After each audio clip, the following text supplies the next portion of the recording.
You take us with you because we take you places you've never been before. Everything you want to hear from the voice of Cerritos College. WPMD on the Nets, where people make a difference. I couldn't believe some of the things they wrote about the prequels. You know? I mean, but really, beyond I didn't like it. You ruined my childhood, and I'm still angry about the way they treated Jake Lloyd. He was only 10 years old, that boy, and he did exactly what George wanted him to do. Believe me, I understand clunky dialogue. I almost got hornswoggled in that documentary where they weren't calling it The People versus George Lucas at the time, but I could tell from the questions they were asking me, it was an open invitation to trash George. And I have issues with George, but I love that man. I would never, and I don't talk outside the family. It's just brutal. One of the reasons I would never let my kids be in show business. Wait till you're 18, because it's going to be an endless life of rejection, ridicule, and unemployment. So yeah, we're really excited to make movies. Yeah, I was going to say, what happens in The Last Jedi? Thanks to my short-term memory loss, I can't remember. Hello, everyone. This is Supyloco's Corner at the PPMD, and I am your host, Isaac Furman. What you just listened to was a short part of an interview that Mark Hamill made with New York Magazine. And there are several things. I've had this sort of thing in mind for a while, and it still kind of enforces sort of some of my opinion on the whole Star Wars series. And just a heads up, if you've seen some of the previous shows, we've done it together with Brenna during I think it was last December, we did a show on Rogue One and how we were excited at that, and the year before that we did one on episode 7.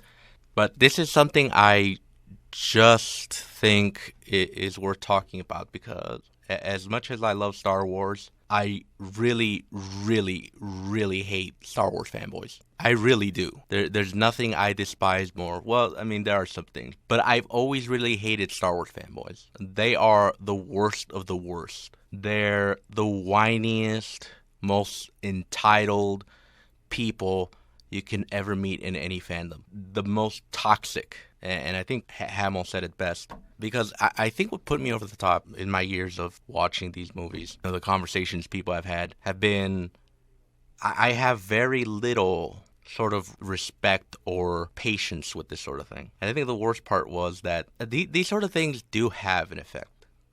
This was about 2 years ago.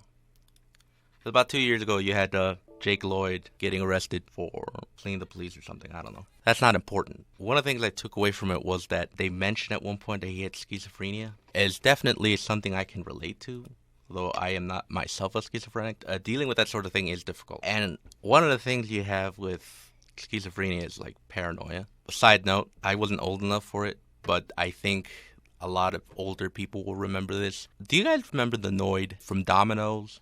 He's a mascot. He's supposed to be like, wanting to bring in frozen pizza or whatever. Honestly, I've never seen really the Noid commercials because I was born in 93. They stopped doing that around 95.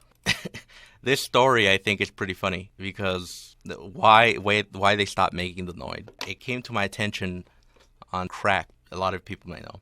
I'm going to read the section of this because this is relevant to the topic, the first part of the topic. Here we go. Fast food franchises are renowned for their annoying, crappy mascots. From the Burger King to whatever the hell Grimace is supposed to be. For Domino's Pizza in the 1980s, it was the Noid, a diminutive hamburglar ripoff in red lycra bunny suit who harbored an inexplicable and frothing hatred for the very product he was supposed to be promoting. This is the Noid. He loves to ruin your pizza. If you've ever gotten cold pizza, a squash pizza, or pizza that just wasn't right, the Noid did it. But at Domino's Pizza, we avoid the Noid. So when you want hot, delicious quality pizza delivered in less than 30 minutes, Domino's Pizza delivers. One call does it all. Have you ever been frustrated because the Noid ruined your pizza? The Noid loves maroon pizza. Call Domino's Pizza. We avoid the Noid.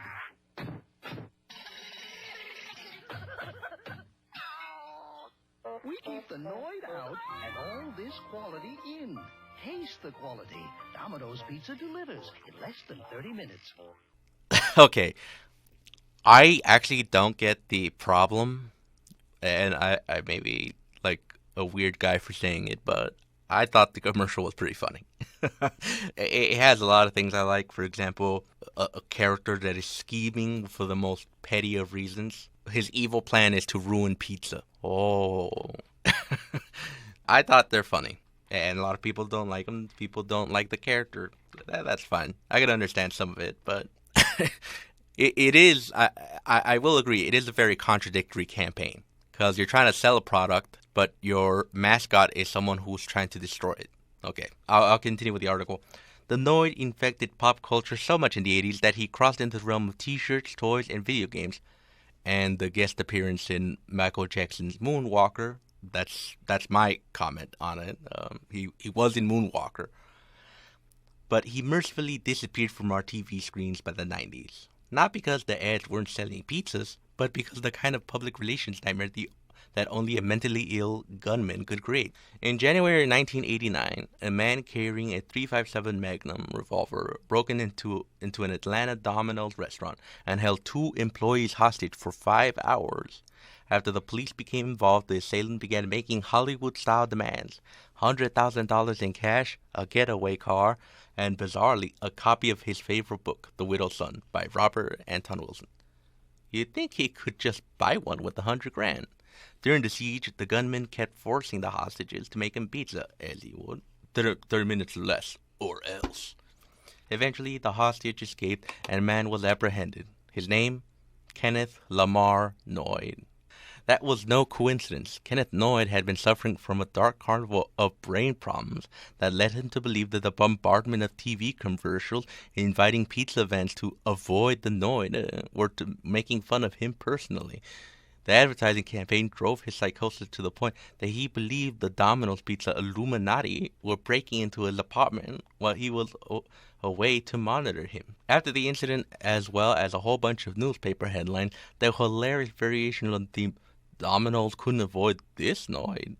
Domino's decided to retire the character in fast food franchises, decided to stick with mascots that couldn't plausibly be some crazy guy's real name. Though we're not discounting the idea that there might be someone out there named Chuck E. Cheese. He is lovingly stroking a shotgun right now.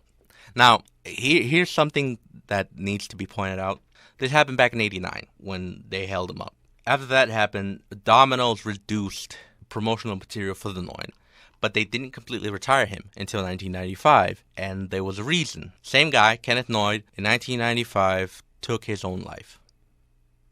That is when they completely just got rid of it all. Now, you could say, well, I mean, he was mentally unstable, and, it's not the company's fault for doing that sort of thing. I mean, they didn't even know Noid was a real name. And that might be the case, but it would be a very PR nightmare if that were to happen. I mean, they already had a case in which a guy was holding up people. You don't want to risk that. And kind of the problem with these mascots is just that during the weekend, strangely enough, speaking of another mascot of food, you had 2 years ago, you had Jared Fogle getting fired because he was arrested for possession of child pornography and sleeping with kids. He had child pornography of kids as young as 6.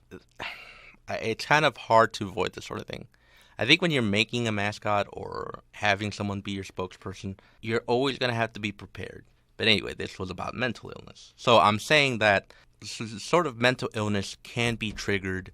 Psychosis, schizophrenia can be triggered rightfully or wrongfully. The brain is not logical. Now, I'm not saying that Star Wars was the reason in the case of Jake Lloyd, but if you've spent 16 years of everyone hating you and making fun of you, bullied to oblivion, I'm surprised he didn't snap sooner. And it's pretty disgusting because I always cringe when I hear a joke or these common attacks that they have, like, oh, he can't act and, he ruined Star Wars and, how about we beat the crap out of him? Like, I have no respect for you if you do that sort of thing. And honestly, you gross me out. It's funny because you have people talking about, oh, you should have known what he got himself into. No, dude, your reactions have to be a lot more controlled. You're supposed to be supposedly the responsible adult at the time. I mean, this is why I hate Star Wars fans. That's part of it. What I think about these people, how they... Here's the thing. I mean, the movies weren't even that bad. I'm not going to make this a show talking about, Star Wars prequels. I'm not going to do that because it would be kind of a waste of time. And it's not for this sort of thing. Okay. Well, right now we're going to take a break. This is Supyloco's Corner at WPMD, and we'll be right back. We all have the ability to touch the lives of those around us. Moms, dads, neighbors, teachers, friends. These are the people who are always there to listen when we need to talk. Though their actions may not always be monumental, they are always felt. To someone going through a difficult time, a text, a call, or a visit can mean so much. Reach out to the veterans in your life today. Let them know they're not alone.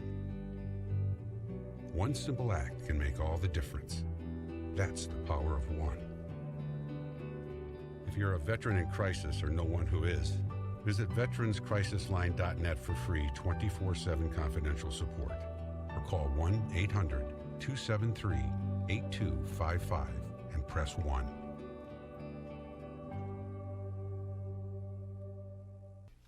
Welcome back. This is Supyloco's Corner WPMD, and I am your host, Isaac Furman. I just wanted to say happy Monday. It's April 3rd, 2017. It's kind of been very uneventful sort of thing going on. I will say this. This will be the last time I talk about it for a while. So next month, you're going to have Star Wars Celebration, and it'll be commemorating the 40th anniversary of Star Wars. This came out May 25th, 1977. The rumors that's going on right now is they're going to release a new list of upcoming Star Wars content, like always. They're talking about Episode 8, obviously, it'll come out this December. After that, it's the Han Solo movie, and then Episode 9. After Episode 9, this is where it gets kind of interesting. It's going to focus on anthology movies. One of the rumored... Originally back when this whole thing started, back when it started, when Disney bought the rights to Star Wars, we were talking about, okay, we're going to make the sequel trilogy come true. I mean, I've known about, I'm a nerd, so my opinion is that I've known about the sequel trilogy for a while, and that George Lucas had this sort of idea for sequel trilogies since all the way back in the 80s. But he eventually passed on and decided to do the prequels. But after Episode 3 came out, around the time that between the transition period of Episode 2 to Episode 3, George Lucas has said several times that he doesn't plan on making a sequel trilogy. He feels like this is how it ends. Like this is how he wants the series to end. He wants to, movies 1 through 6. That's all he wanted to do. I understand it. I think it's because he chose not to do a sequel trilogy and doing a prequel trilogy. Instead of doing that, I mean, I could understand where he's coming from. So that was before anything else happened. So obviously the sequel trilogy did come about. I mean, The Force Awakens, I honestly thought was a good movie, in my opinion. But it was kind of dramatically uninteresting, in my opinion. It's not, I can't come up with a better term. I didn't think it was as good as people think it is. It's a good movie, just not as good overall in Star Wars. It's not in my top 3 Star Wars movies. But it's a good movie, and I do like the fact that, I mean, you have some interesting elements. There's a lot that you can work with on Episode 7. New characters, old characters coming back. A new problem, I think, and a lot of people have noticed this as well, is that it's kind of a rehash of New Hope, to an extent. I don't think it's as bad as people have said, because it does have its own elements. But I would say that as a rehash, it's not bad. And I would say it's sort of more interesting since we have a lot more to go with than with, A New Hope at the time. Now, thanks to the prequel trilogy, I think A New Hope definitely has a lot of dramatic interest in there. That's a different subject. Think about it for a second. There were some things in the original Star Wars that were pretty dumb. And I don't mean the movie itself. They have some silly moments as well, but that's not what I'm saying. I'm saying that when it was developing, it seemed like some of the things just don't make any sense. For one, the opening intro to Star Wars, the line "a long time ago in a galaxy far, far away," that wasn't the original tagline. The original line was dumb. It was really dumb because it just felt like the intro made it seem like Star Wars was just going to be another generic sci-fi movie.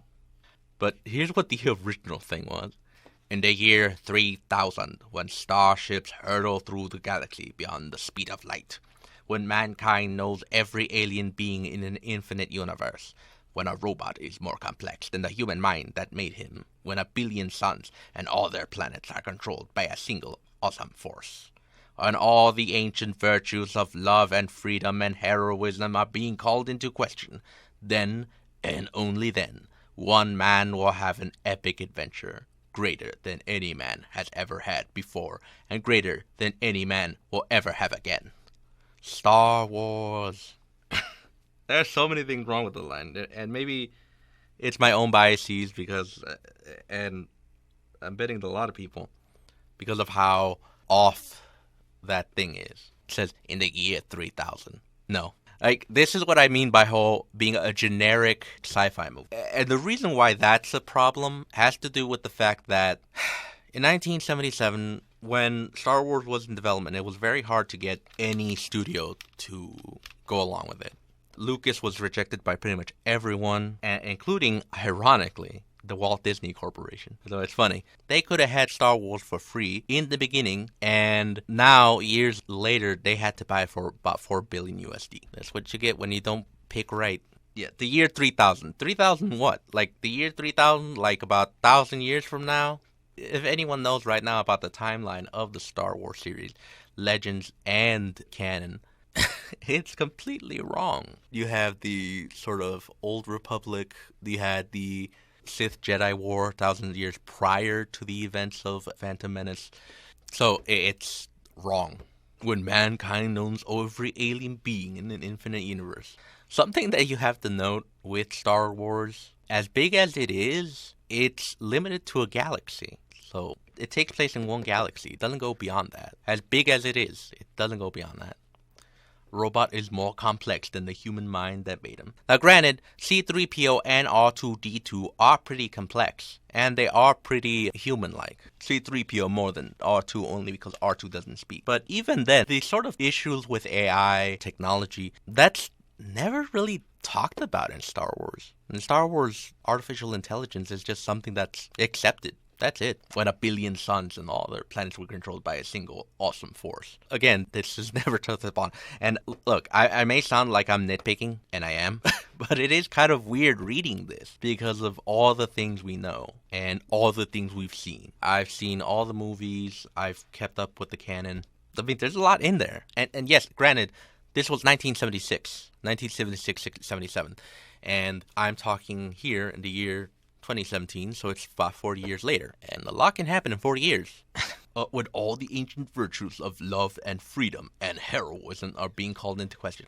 Now, this one is about right, but this is more accidental. George Lucas, as much as he wanted to make this an epic space opera, and honestly, he thought he really wanted to make more than one movie at the time. This before the movie was successful, but he already had plans for sequels and how some of the lore would go, though not complete at all. But he wanted to expand on it. But I doubt that he had any idea about the concept of Order 66, the Jedi Purge, the Ryloth Genocide. So I doubt he actually had that all in mind before the movie came out. And then, only then, one man will have an epic adventure greater than any man has ever had before. Greater than any man will ever have again. Again, I mean, Luke Skywalker definitely does have a big adventure. He goes from a simple farm boy to a galactic hero. But the Star Wars series is more than just him. I mean, he's part of a trio with Han and Leia. And before that, you also had Obi-Wan and Anakin Skywalker. And then after that, you have, right now, in the sequel trilogy, Rey, Poe, and Finn.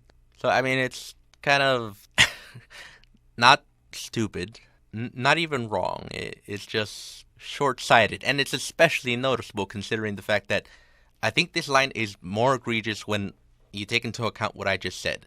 Lucas had idea for sequels, had ideas to make this into an epic space opera. Maybe he thought, man, no one can top, A New Hope. I doubt he said that, but it is pretty funny to think that. Some of you may have heard some of the things they had. Like, for example, the written name for Luke Skywalker was Anakin Starkiller as one idea. And it isn't spelled Anakin like we know now. It's spelled differently.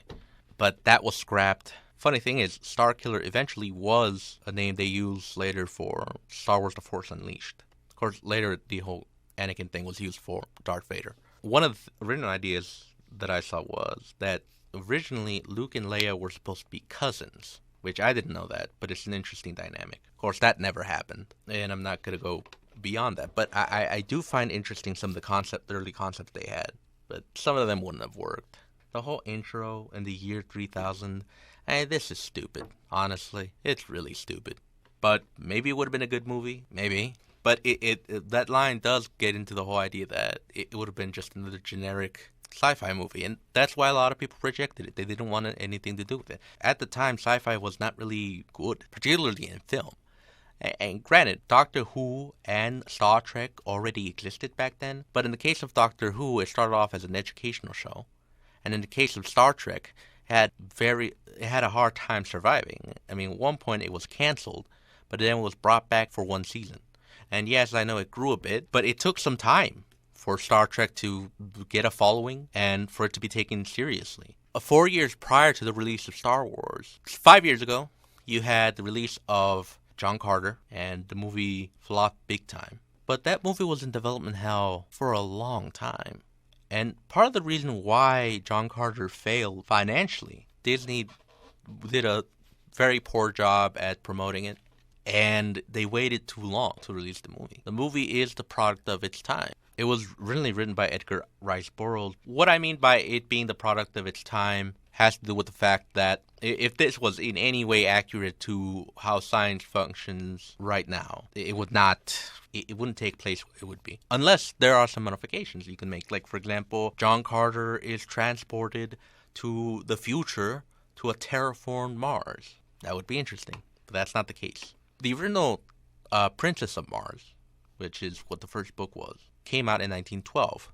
You didn't have people who knew that much about how Mars works. So the movie came out in 2012. It was a flop by all metrics. But the development took a long time. They thought of releasing it all the way back in 1931. Of course, nothing came out of it. Then they tried to turn it into the 50s. And it was one point in 1973 that they had the idea to release the movie. The reason they never went through with it was they argued at the time. The special effects were not up to par back in 1973. This was a very dumb decision. Remember, again, this is 1973. This is 4 years before Star Wars changed everything. In 1973, they were thinking, oh, the technology is not going to be good enough. But apparently, I'm out of time right now, so I'll be right back. This is Supyloco's Corner of the WPMD, and we'll be right back. Everyone is talking about healthcare these days. America spends twice that of other developed countries on our healthcare system, yet our health ranks near the bottom. How can we stop spending so much and getting so little? Shifting to a system based on primary care can help fix the problem. Patients with a primary care doctor live longer, healthier lives and are less likely to suffer from cancer, heart disease, or stroke. Primary care that is comprehensive and coordinated also saves money. Patients who have a primary care doctor spend 30% less on health care than patients who don't. States with a high number of primary care doctors have lower health care costs and higher quality care. Primary care can help make America healthy again. To learn more about the benefits of primary care, visit www.healthisprimary.org. This message is brought to you by America's Family Physicians. Welcome back. This is Supyloco's Corner of the BPMD, and I'm your host, Isaac Furman. So I was talking about John Carter back in 1973. That's when they ultimately decided not to make the movie because the special effects wouldn't have been good enough. And honestly, I think I disagree with the decision. I get it. The special effects in 1973 weren't going to be as good. But this is when they should have struck. I think a lot of people would have forgiven the special effects. And as George Lucas would prove later, that's irrelevant because you could just re-edit it later. I mean, even back then, it was still very popular. A lot of people had that series in mind. I think a notable example was Carl Sagan, who loved that series as a kid. John Carter would have been the one that made the impact of changing sci-fi forever because of its popularity, gone well with people. And its concepts would have been grandfathered in. I mean, even back then, at the time, we already knew how Mars was, but people would have been okay with it because there wasn't that much exposure. And I think a lot of the elements would have been grandfathered in. A lot of people would have accepted many of the elements of a sort of Mars with aliens in it. I think it would have worked. I think it would have worked. That's just me. A lot of people will point out the flaws, but that's fine. I think people are willing to forgive you as long as you make a good movie. So they missed that chance. And of course, Star Wars came out 4 years later and pretty much changed everything. The sci-fi genre began to be taken a lot more serious, became a lot more lucrative. I mean, after Star Wars, you had Alien come out in 1979, and it's one of my favorite movies as well. Of course, Empire Strikes Back came out, that made the whole thing even bigger. And Return of the Jedi, and then we have Aliens, and yes, I'm maybe leaving out a whole bunch of movies. Sue me, whatever. The point I'm trying to make is that John Carter could have been successful. It could have been the turning point of the sci-fi genre. But that's just the way it is. I'm definitely excited for Episode 8, and I would also like to talk about how, after Episode 9, you're going to have these anthology movies.